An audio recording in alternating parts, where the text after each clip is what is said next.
All right, so this is going to be a video going over half-life and solving half-life problems.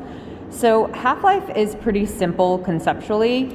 All radioisotopes decay by like exponential decay. So the half-life that's listed on table N is the amount of time where half the original sample has decayed, so undergone whatever type of radiation we have here. And, you know, if we look at what exponential decay looks like, right?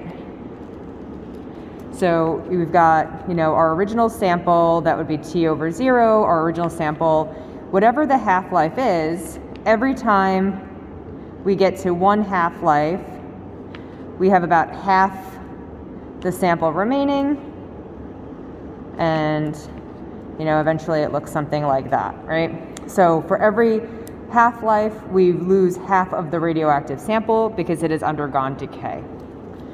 Now, the formula for half-life is pretty simple if you're really good with logs. So we've got the mass after a certain amount of time has passed of our radioactive sample equals the original mass multiplied by a half raised to the power of time, how much time has passed, divided by the half-life. Now, this formula is great if you're being asked to solve for how much mass is remaining, but not so great if you're asked how much time has passed if you're not really good with using logs to solve for exponential equations. So at 10th grade level, I shy away from using the equation to solve these because on the regions, on any of our tests, we're never going to give you an increment of time that's not a full half-life. So like not a multiple of the half-life. If you were looking at a multiple of a half-life, you'd have to use the equation, but again, you'd need to use logs to solve for time if you're trying to solve for that. Again, because, you know, exponents, good fun stuff. Instead, we'll be using the chart method.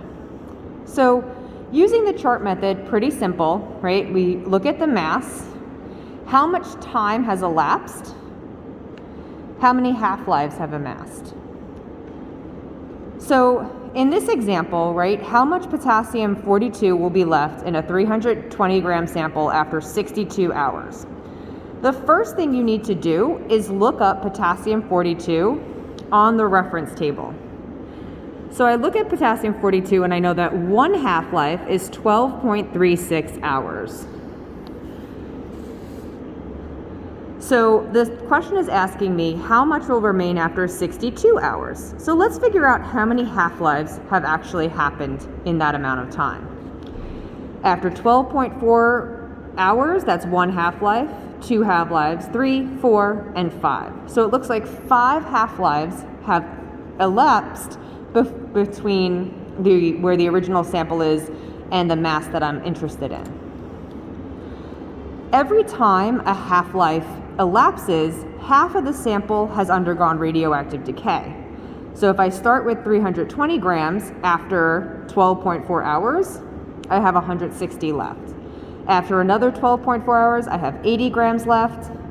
After another 12.4 hours, so this is 37.2 hours total, I have 40 grams, etc., and etc. So once I go through, and each time I'm dividing the mass by 2, after 62 hours, which just so happens to be 5 half-lives, I have only 10 grams remaining. So let's do a couple examples together. How long will it take for a 30-gram sample of radon-222 to decay to 7.5 grams? Here,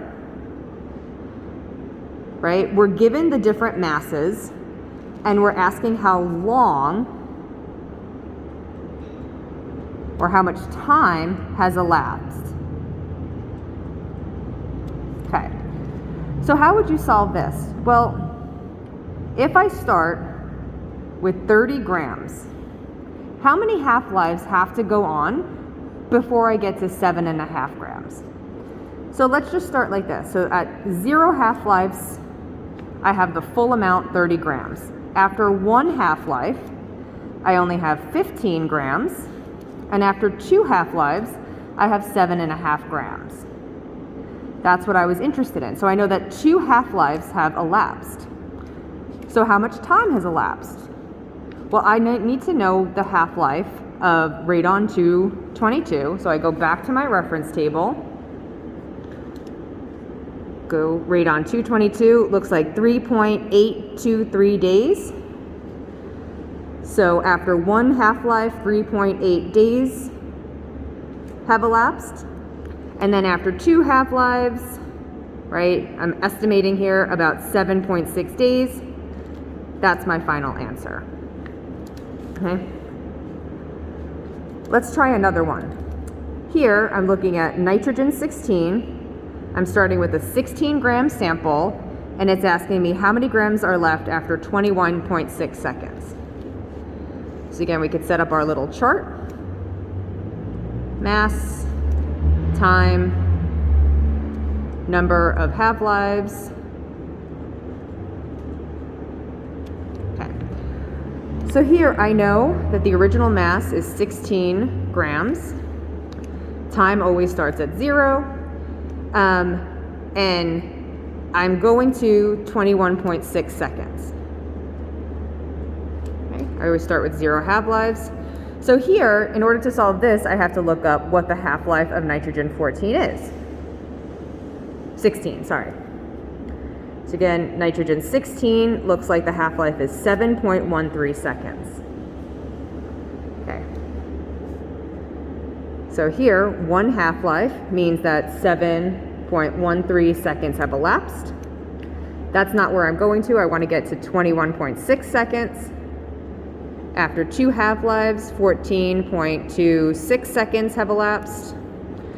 And then after 3 half-lives, that's where I get to 21.6 seconds, roughly. Okay, again, I'm estimating here.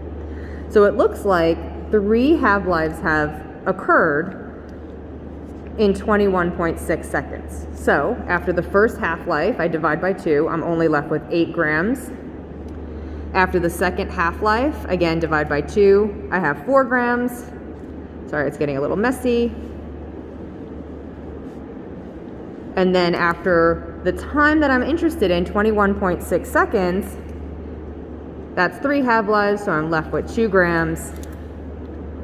And I have solved my question. Okay?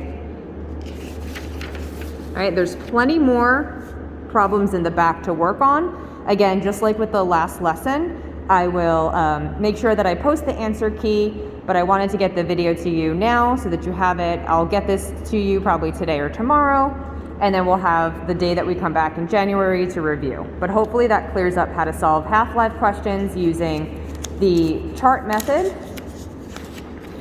Again, if you want and you're great with logs, you could always use the formula. Just know that the half-life formula is nowhere on the reference table. So if you're a formula person and you're like, I really want to use the formula, I love solving with logs, you have to memorize this formula or else it won't work on a test. Okay? I hope you're staying safe. I don't even know if you can see me. I should just put this in selfie mode. Woo! Okay, so I hope you're staying safe. Again, please feel free to reach out to me. We'll go over it when you come back from school, but hopefully between these 2 videos, it's enough that you got the concepts. This is not a hard unit. Yeah, and we'll practice when we get back. Let me know if you have any questions. I'm available over break. And that's it. Okay, bye.